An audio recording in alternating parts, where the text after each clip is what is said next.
Ariel Helwani in San Antonio following the 2023 Royal Rumble alongside the man who won the men's Royal Rumble, the returning Cody Rhodes. He is back. Welcome back, sir. Congratulations. Oh, thank you. I did an interview with Kathy Kelly right when I came through the curtain, and she said it like you just said it. And as much as I never really, you don't expect to hear it, right? It's just to add your name to that list, and it hasn't hit me. I got a day. I got the signing tomorrow and stuff. But the thing I like the most is to connect with the audience, and sometimes you don't, and sometimes you do, and sometimes they get mad at you, whatever it might be. I got to connect with them, and if you don't like emotional Cody interviews, I apologize. But I'm very blessed for that. Very lucky. Very. You've had a lot of great nights, a lot of great moments. I would imagine, considering the emotion, considering the last few months, this one is up there? Oh, I'll tell you my top 3 wrestling moments right now, because I was going over them. Number 1 is this. I wanted this. I watched Randy do it. I was in the ring with him when he eliminated Triple H, and I wanted to be him. This is over 10 years ago. I thought it'd be sooner. It didn't happen that way, but that was number 1. Number 2 was my return to WrestleMania, and number 3 was All In, because All In was like a Woodstock for wrestling, and I feel like all those people were here tonight too. You know, like, try it all, right? You like this, you like that. I love wrestling. I love pro wrestling, and I bring pro wrestling with me everywhere. And just this is definitely number 1 for me. I can't think of anything. I'm gonna go home and be like, what about this huge moment that I forgot about? But no, this is number 1. Your wife Brandy tweeted something earlier tonight after you won. Yeah. Do you know about this? I saw a little of it. Yeah. About a conversation you had around 11 years ago in the parking lot, that you felt somewhat rudderless, and now seeing you pointing at that time winning. Could you tell us about that conversation? Yeah, I was. It's a funnier story, because for whatever reason I was drinking Yoo-Hoo. I had a Yoo-Hoo. And we were at the Wilkes-Barre or Wilkes Bar. I'm sorry. I'm Scranton Best Western, and the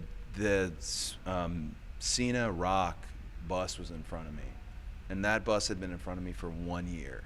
And it's Cena and it's The Rock. I get it, but I was getting so close, because this is before Stardust even. I was getting so close and just getting knocked back down and getting so close. I got out of this, and I hope no one gets in trouble, but I got out, I took that Yoo-Hoo bottle and I threw it against the side of that bus. And I just told her, I was like, I can't do this. Like, I can't be number 25 on the call sheet. I can't even be 1B, man. Like, I want to play quarterback, and you have to be good.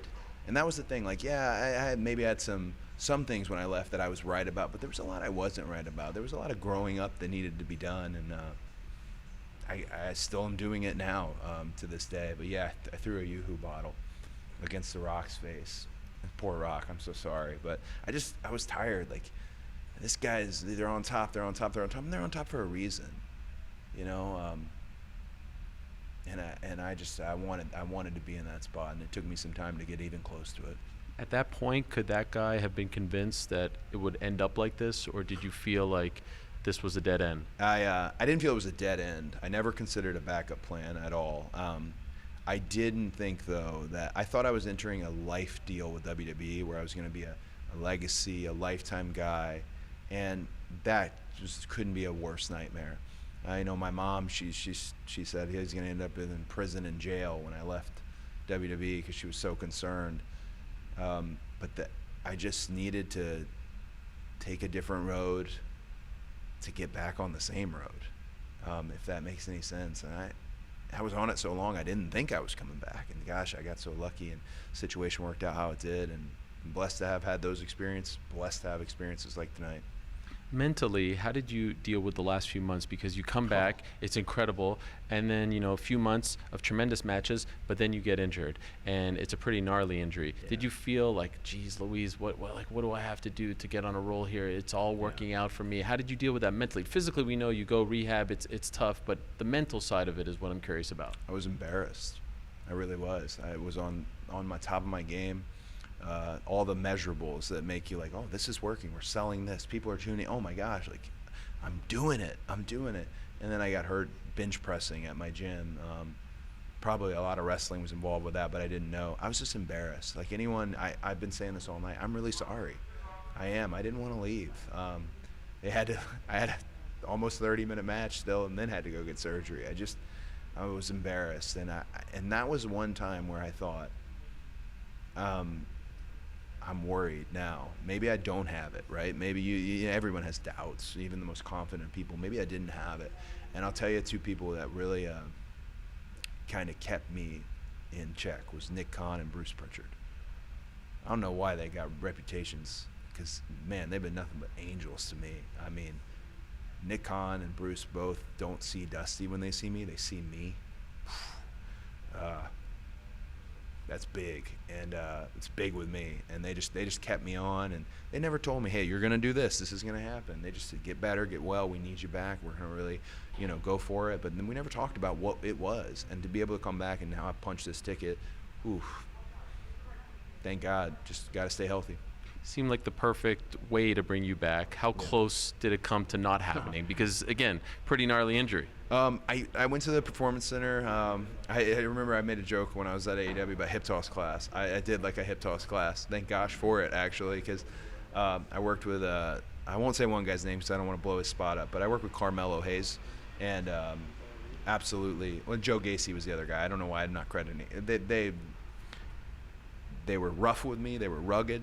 But it let me feel what I need to feel to know where to get, and I can't wait till their opportunities come because they're incredible wrestlers, incredible stars. That experience was, I got partially cleared through that because I was able to do what I want. My wind was good. I was training, heavily training with PT and off-site with a good team that my wife had got for me. But I didn't really get fully cleared until today. So I was, looked good, everything great, but they still had to get in there and grab it and feel on it, and that's a wild situation. Wow. When you've been announced for the Royal Rumble, and you're seeing your shirts and seeing the young fans and stuff. But I think it was more of a formality than anything, but still had me kind of shaken. And I'm glad WWE has been very good to me medically, very good, and I'll be in PT for the rest of my life though, because I've been there every week, and now I just gotta just do preventative stuff. So it changed everything about how I train. Can you describe what it felt like when the music hit? No, I really can't, because you think you know what it will feel. Oh, it's going to feel great. Or, oh, that's not what I thought. It's a little less. What it always is it's almost like you're in someone else's body for a few moments. And then you got, all right, buddy. It's you, so you got to figure this out. And to come out of 30th and be able to take a walk instead of having a sprint, I was able to take them in. And it's a unique setup the way the building and stadium was today. My dad would have killed me because I didn't walk it earlier. That's like a big rule of his. You got to walk it. I didn't, so I'm like, is this the corner here? But that feeling is, I couldn't describe it. It's never your expectations. And the best is when it's even bigger and wilder and something that keeps you up all night, and this certainly will keep me up all night. Also that Mountain Dew, which is damn good, so it's not even a shill. I just had it at the press conference. I'm all in on Pitch Black, all in. Company man, last thing, if I may, it has been a debate for the last couple of years. Who's the guy to beat Roman Reigns? Is Cody Rhodes that guy? Man, I mean, what a cool time to be in pro wrestling, right? Sami Zayn's the scene tonight you saw, but also Sami Zayn, super incredibly hot. And an amazing wrestler. The thought that Rock is out there in some space, ready to, I know he said he's the Rock, right.